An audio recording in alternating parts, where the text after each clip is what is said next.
Well, I'm not sure what I'm able to bring. It's what all these very brave ladies tell me.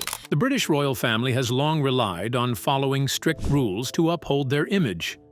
But on a cold day in February, something unexpected happened at Buckingham Palace. A royal guard straight up refused to salute the Queen. At first, people thought maybe a misunderstanding of sorts had happened. However, when the guard reacted, he mouthed one word at Camilla, and she got the message immediately. Why would a royal guard go against the Queen herself? And what did he say to her to cause such a strong reaction? Join us as we examine the unusual events of a typical royal ceremony that turned into a battleground, the Royal Guard's rebellion. A typical winter afternoon unfolded at Buckingham Palace. Against the cold, tourists stood lined up. The Union Jacks flapped noisily in the overcast sky and cool breeze.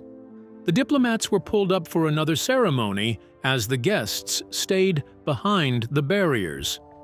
Aside from a quick visual of the Queen, the event was routine until it wasn't. The eastern side of the forecourt was where Camilla met Staff Sergeant Adrian Cole in full uniform. At 41, he is rather tall and well-groomed and wears a bearskin hat and polished brass buttons. She raised the halt in front of him and made the formal salute. What followed was something no one had seen before. When the Queen ordered him to salute, he remained motionless and his gaze level. Everyone looked uneasy. When they opened the box that traditionally was supposed to make the royal fanfare, there was no noise. People expected the man to at least acknowledge that the Queen was in front of him, but he did not budge. Instead, what people saw was his lips moving, and it took a while for people to notice that he had mouthed Diana's name. What followed was surprising. The single act of defiance changed the tone of the ceremony from celebration to crisis, and for a split moment, people could tell that Queen Camilla was shaken to her core.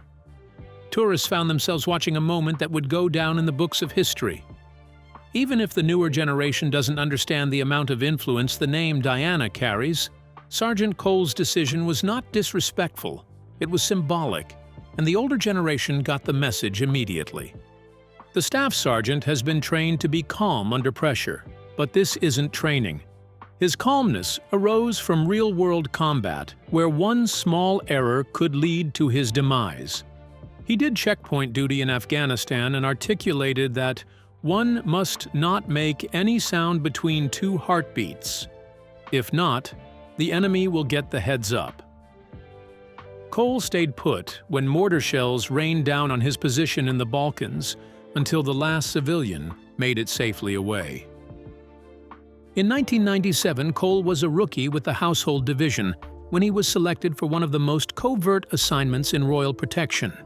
He was not part of the late Princess Diana's security aides who got photographed by the press. Rather, his duty was to stay out of sight and ensure the princess was safe.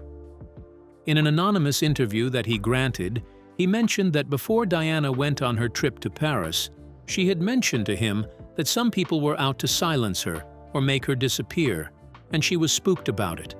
She told him to keep her secrets and make sure she was safe because she didn't trust the people who surrounded her. It was the kind of thing that would haunt him for years, because that night he had no idea what kind of secret it was. He also had no idea that it would impact everything decades later. He also mentioned that she had said that in the event that anything happens to her, whether it's an accident or she merely becomes a recluse, she wants to make it clear that she didn't choose it. According to him, Diana had mastered spotting threats disguised as friends or friendly people over the years. And that night, she looked scared. Cole has been haunted by that conversation for almost 30 years. In the period following Diana's revelation to him, she was involved in the infamous crash in a tunnel in Paris. How did it happen? Diana's last fatal ride. The ill-fated Saturday evening of August 30th was when Princess Diana and her boyfriend, Dodi Fayed, stepped out from a private jet on landing at Le Bourget Airport in Paris after flying all the way from Sardinia. They had planned to stay one night in the city and further travel to London. The couple had spent the last 9 wonderfully romantic days of their lives together on his dad, Mohammed Al Fayed's, luxury yacht, with which they cruised the French and Italian Riviera as discreetly as possible from every tabloid in the world. The businessman's father was none other than the owner of the luxurious Hotel Ritz Paris, Mohammed Al Fayed, who lived in a private flat at Rue Arsène Housset, situated conveniently down the road from his hotel near the world-renowned Avenue des Champs-Élysées, where Diana and Dodi intended to spend their last night in Paris. The pair and their security aides had nearly 3 dozen photographers waiting for them outside the hotel. To prevent any paparazzi following them, it was decided that Henri Paul, the deputy head of security at the Ritz, would drive them out in a black armored Mercedes-Benz, which had been rented to ensure they left unfollowed. The escape from the paparazzi was a crafty one, with a phony car emerging first from the Royal Monceau. This was to trick the press and the media in hot pursuit of the wrong Mercedes just before 12:30 a.m., while another vehicle with Diana and Dodi slid out from Rue Cambon as quietly as possible. With Henri Paul at the wheel, Diana and Dodi got into the back of the Mercedes, while Trevor Rees-Jones, a part of the Fayed family's security detail, sat in the front passenger seat alongside him. None appeared to be wearing their seatbelts as they were driven through Paris. The car left Rue Cambon, passed the splendid Place de la Concorde, went along the Cours la Reine and Cours Albert, down the embankment road alongside the right bank of the River Seine, and continued at a constant speed until it reached the Place de l'Alma underpass, where it was going to have a fatal end. The route chosen was meant to be a shortcut to Mohammed's apartment, but it became the scene of one of the most chilling tragedies of the 20th century. It is not something the world is ever going to forget in a hurry, and neither will Paris. The events that led up to the vehicle crash were disturbing and suspicious. However, what happened inside the tunnel raised more questions. Was this truly a tragic accident, or was foul play involved? The not accidental accident. The Mercedes that Princess Diana was in was driving at dangerously high speeds. Records have it that the driver was driving around 105 kilometers per hour, which was more than double the 50 kilometer per hour tunnel speed limit. When, just at the entrance to the Pont de l'Alma underpass, driver Henri Paul suddenly lost control, and eyewitnesses later noted that the car seemed to hit a white Fiat before it violently swerved across the left of the 2-lane carriageway. The vehicle then hit the 13th pillar, which supports the roof of the tunnel. Furthermore, the force of the collision is so great that the car rotates and subsequently smashes backwards into the tunnel's stone wall and finally stops. When the crash happened, the photographer who recorded this scene on the motorcycle was some distance behind. On reaching the crash spot, it was total pandemonium. Some motorcycle photographers rushed to help people inside the car. They began to break open the doors of the car. However, other motorcycle photographers also took their cameras out and began to shoot this horrific scene. The situation deteriorated quickly as other witnesses arrived at the scene of the crash and began taking photographs. Later on, the police arrested 5 photographers at the crash site and collected about 20 rolls of film. Officers arrived at the tunnel around 10 minutes after midnight, and an ambulance followed 5 minutes later. Firefighters turned up not long afterwards to help extract the trapped pair from their badly crushed vehicle. Rees-Jones had multiple serious facial injuries and a head laceration, but he was awake at the scene and responding coherently to emergency workers, although none of the passengers was wearing seat belts. All experienced major trauma, despite front airbags that deployed during the crash. Diana sustained critical injuries mainly on the right side of her body when she was found in the rear passenger seat, right behind the driver. She likely was sitting sideways when the impact occurred. She had fractured ribs, a broken arm, a dislocated right collarbone, and swelling and bruising of the brain. Even though she was badly hurt, she was still conscious in the beginning. Witnesses heard her repeatedly murmur, "Oh my God." When photographers and others came round to help, she asked them to leave her alone. Then, off-duty Dr. Frédéric Maillet, who just happened to be at the spot, turned out to be the first medical professional to help her. Through the information available, it is clear that Princess Diana was agitated with her doctor at the accident site. She dislodged the intravenous drip attached to her arm while shouting, "Get me out!" After being sedated, she was dislodged from the wreckage of the car at 1 in the morning. After that, Diana suffered a cardiac arrest. Fortunately, she was revived. The doctors performed external cardiopulmonary resuscitation to revive her. After that, she was put in the ambulance. Medical staff were unable to save Diana, and she died some hours after the crash because of this. However, more questions came up as the officials released the findings. Was everything about that night truly accounted for? The mysterious situation. Dodi Fayed sat in the left rear passenger seat of the Mercedes and was declared unalive soon after the crash. The driver, Henry Paul, who had been trying to help Fayed and Diana escape the paparazzi, was also declared unalive when emergency workers removed him from the wreckage of the car. The bodies of both men were sent right to the Paris mortuary, the Institut Médico-Légal, where subsequent tests would show that the blood alcohol rate of Paul, almost 4 times the rate that the law allows for drivers in France, was 180 milligrams per 100 milliliters of blood. Princess Diana suffered terrible injuries due to the accident. As a result of the force of the impact, her heart had moved to the right side of her chest. This caused the heart to tear the upper left pulmonary vein and the pericardium. Her medical rescuer did an internal cardiac massage at the site of the accident and on the way to the hospital. However, this was not successful, and she later passed. She was declared unalive at 4 o'clock in the morning at the Pitié-Salpêtrière Hospital. However, the official announcement didn't happen until 2 hours later, when anesthetist Bruno Rioux held a news conference at 6 o'clock to inform the world. Confirmation from our very own Foreign Secretary Robin Cook, who's in the Far East at the moment, that Diana, Princess of Wales, has in fact been killed in that car accident. In the morning, French Prime Minister Lionel Jospin and Interior Minister Jean-Pierre Chevènement went to the hospital to offer their condolences. And in the afternoon, Prince Charles and Diana's elder sisters, Lady Sarah McCorquodale and Lady Jane Fellows, flew into Paris to take her back. The group met with French President Jacques Chirac at the hospital and thanked the medical staff for everything they had done to save Diana's life.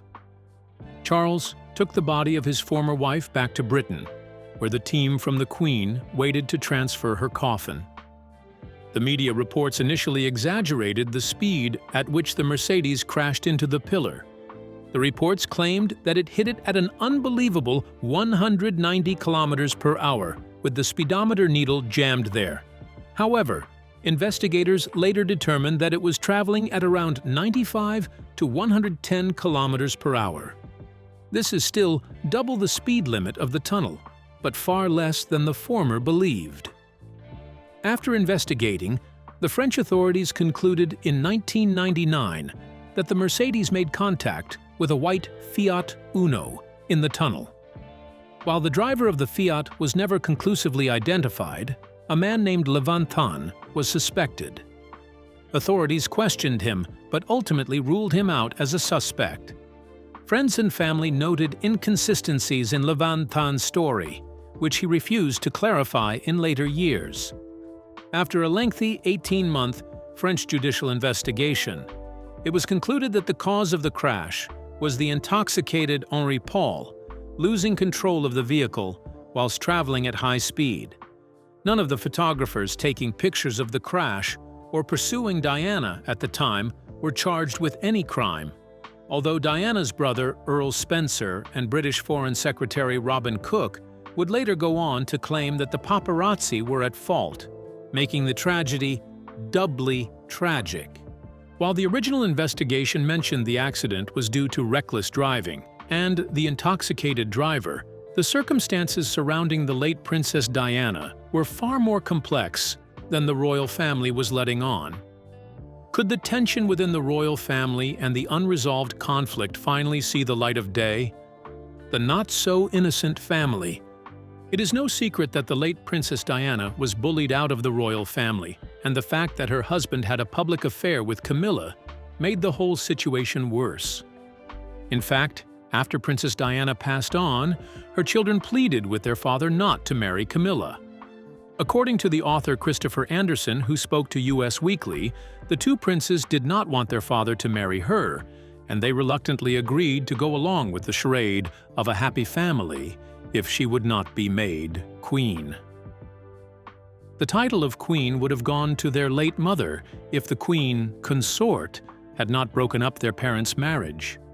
Rumor has it that Queen Camilla made sure that her husband would not see his sons for a while, which further added to the resentment. Recently, when Prince Harry left the royal household and dropped his title, Camilla always made sure that the king and the prince did not meet. And recently, when the press got wind of it, she defended the situation by saying she wanted her husband not to face stressful situations because the cancer was already stressing him out. In her opinion, the prince would contribute to his father's depleting health if they were to ever speak again. This again goes against the wishes of Queen Elizabeth and Princess Diana, who had mentioned they wanted Harry to feel like he belonged to the family. Candid about her battles with mental illness, Princess Diana helped to reduce stigma and encouraged others to seek help. In the Andrew Morton biography, Diana, Her True Story, she talked candidly about bulimia, which spurred great interest in eating disorders. People became aware of factors. They helped people seek treatment for their conditions. The pressures of royal life worsened Diana's mental health issues. When she contacted Prince Charles about feeling depressed and suffering from debilitating morning sickness, she allegedly felt rebuffed. Even with these struggles, Diana hoped to share a message that could help many people with mental health problems. After all, she had been there. The reason why she struggled with her mental health was because her marriage to Charles was bad from the start. The first problem they had was the 13-year age gap between them and the fact that they had different interests. She felt mostly isolated from the royal family, and she often struggled to fit in because she was outspoken and bold. It was obvious from the onset that she and her husband were incompatible, but she tried everything she could to understand his interests and be in his good books because she really loved him.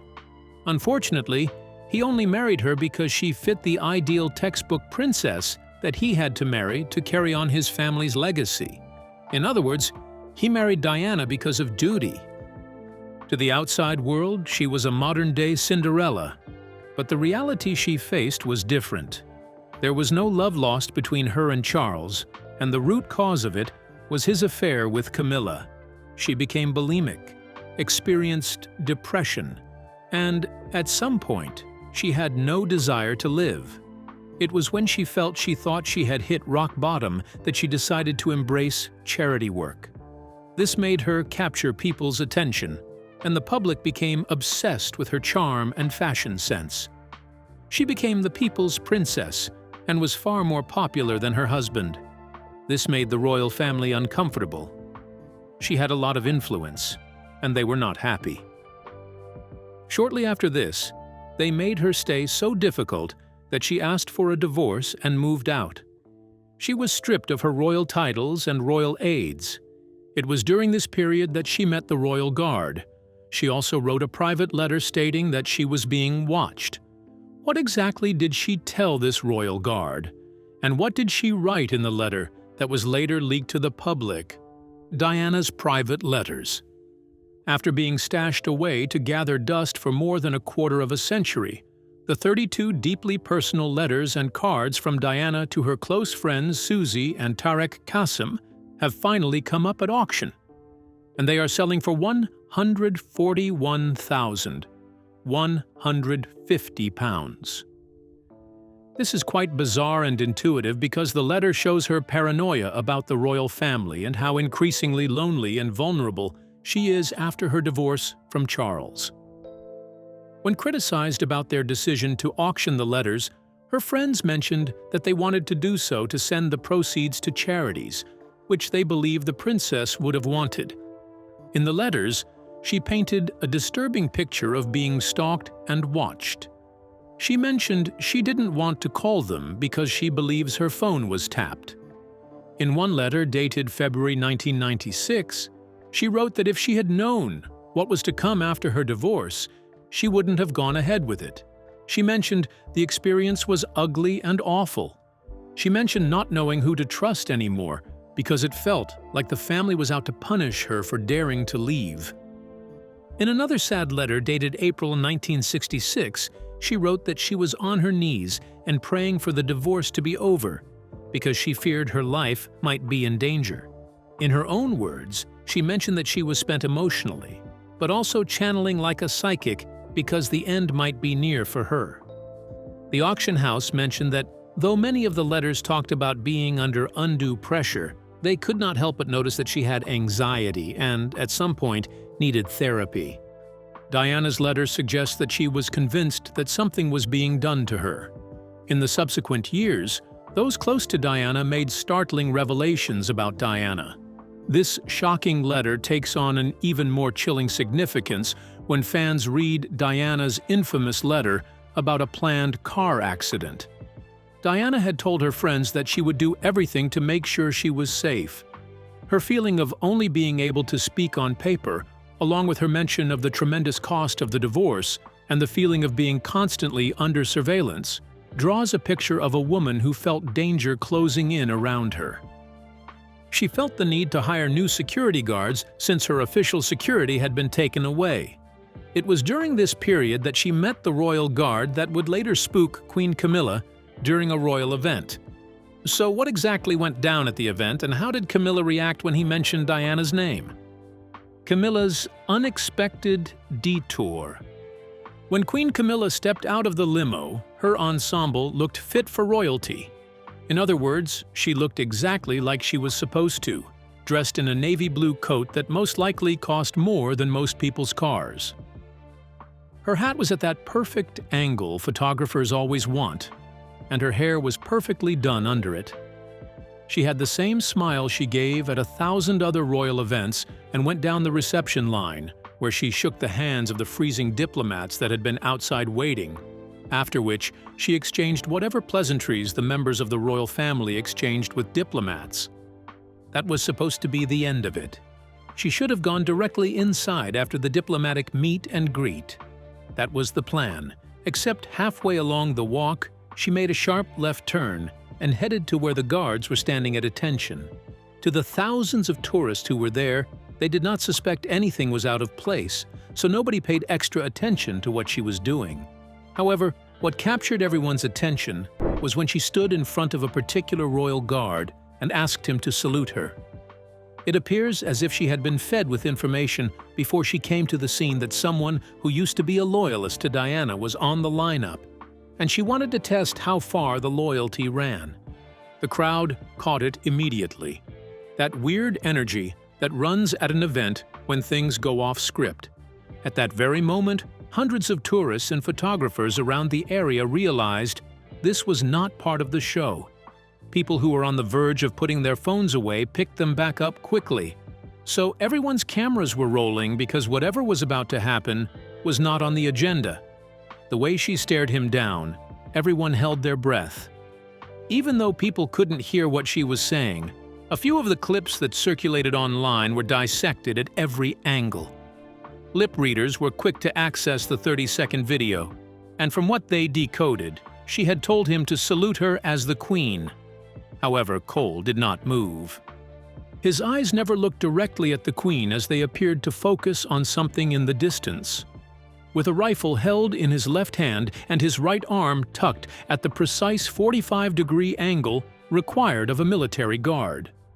The crowd started muttering. Most onlookers were shocked, and they wondered if the guards were allowed to blow off the Queen like that. In one particular video that covered another angle, she allegedly leaned closer to him and told him to do his job and take orders from her. However, he did not flinch. Then, as subtly as possible, he mouthed, "Diana," and as soon as he did, her steps faltered, and she took 2 steps back. People at first did not understand, but those who knew what was going on mentioned that they knew exactly what went down. Whenever her name comes up, she becomes uneasy. A psychiatrist in one blog that has since been taken down mentioned that it was as if Cole accused her of taking Diana's place, and that he would only recognize the late princess as the Queen.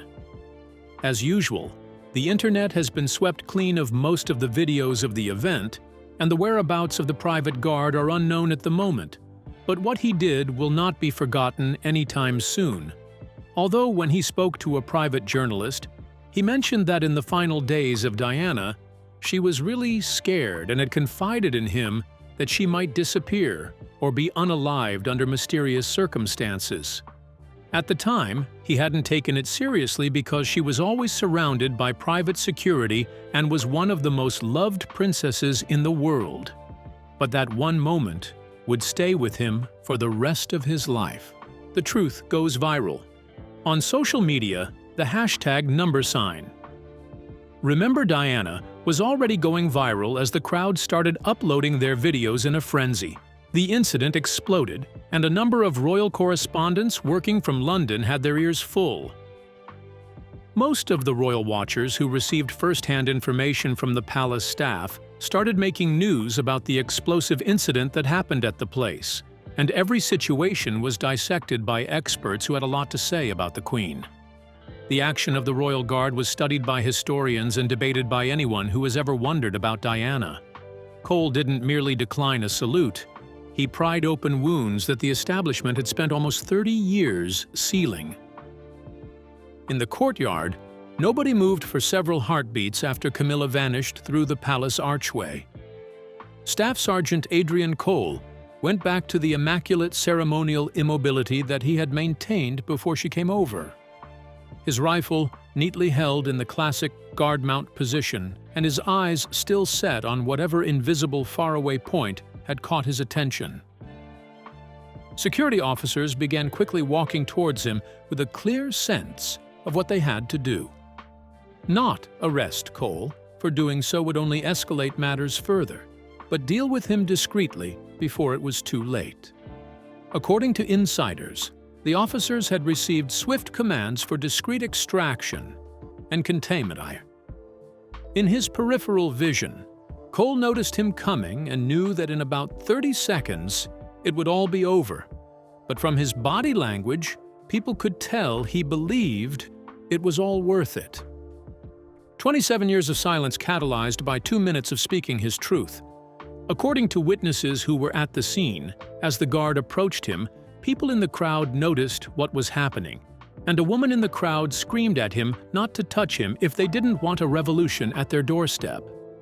More people started to shout at them, "Leave him alone, he's done nothing wrong, everything they did to vandalize Diana must come out in the open." That was where the recording stopped because the officers had to contain the situation. Diana suffered a great deal, and most people believe that the truth behind her passing will soon come out in the open. How exactly did Camilla get the title of being the most hated woman in Britain? Camilla, the Queen of Scandals. No matter what Camilla does, she will never replace Princess Diana in the hearts of people. She had been called all sorts of names, from Rottweiler to the most hated woman in Britain.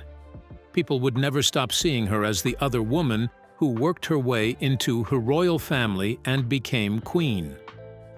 People often forget that she came from a rich family, and her father was an army major and also a wine merchant who married an aristocrat in the British Royal Society. What made her famous was the scandal of the Tampon Gate, where the conversation she had with King Charles was leaked. The details of the conversation were so embarrassing, and it confirmed the long-standing affair that most people suspected. King Charles had mentioned that he wished to live inside her trousseau and would love to be a tampon so he could live permanently there. Aside from this, King Charles also mentioned that he would do anything for her, and she also affirmed her love for him. All of this wouldn't have been a big deal if he wasn't married at that time, but he was. The situation became so bad that Diana granted an interview where she mentioned to the press that there were 3 people in her marriage: she, her husband, and Camilla. Do you think Mrs. Parker Bowles was a factor in the breakdown of your marriage? Well, there were 3 of us in this marriage, so it was a bit crowded. After Diana passed, Charles and Camilla went public with their relationship after receiving the approval of the Queen. The Queen mentioned that she was impressed with Camilla's determination and sense of duty and her passion for animals. The Queen made a controversial statement saying that her son can stay at home now because he is with the woman he loves. In 2005, the happy couple were married, and after their marriage, Charles realized his wife was not well loved by the public, so he did everything possible to make her lovable. He paid the public relations team heavily to help her recreate her ugly public image. One of Diana's sons, Prince Harry, mentioned that she was a dangerous woman. How was she dangerous? Because of the need for her to rehabilitate her image. That made her dangerous. And that she was part of the people who bullied his wife in the palace. In 2007, William and Catherine, Prince and Princess of Wales, who had been together for 5 years at this time, announced they were breaking up. This came as a shock to many, and it was rumored that Camilla was the reason they broke up at first. According to insider sources, Camilla from the very beginning never thought Kate Middleton worthy of entering the royal family. Royal author Christopher Anderson told the Daily Beast in 2016. At the time, Camilla more or less told Charles in so many words that it should never happen, and the poor girl should move on with her life. Whether this story is true remains a mystery, but one thing is sure: Camilla has a lot of scandals, and none would go away, no matter how well paid her PR team is. What do you think about the actions of the Royal Guard who took a stand for Diana? Do you think he would be severely punished for embarrassing Camilla? And would Diana ever get the justice she deserves? Share your thoughts with us in the comments section. Remember to like, share, and subscribe for more. Also, click the next video showing on your screen. You will enjoy it.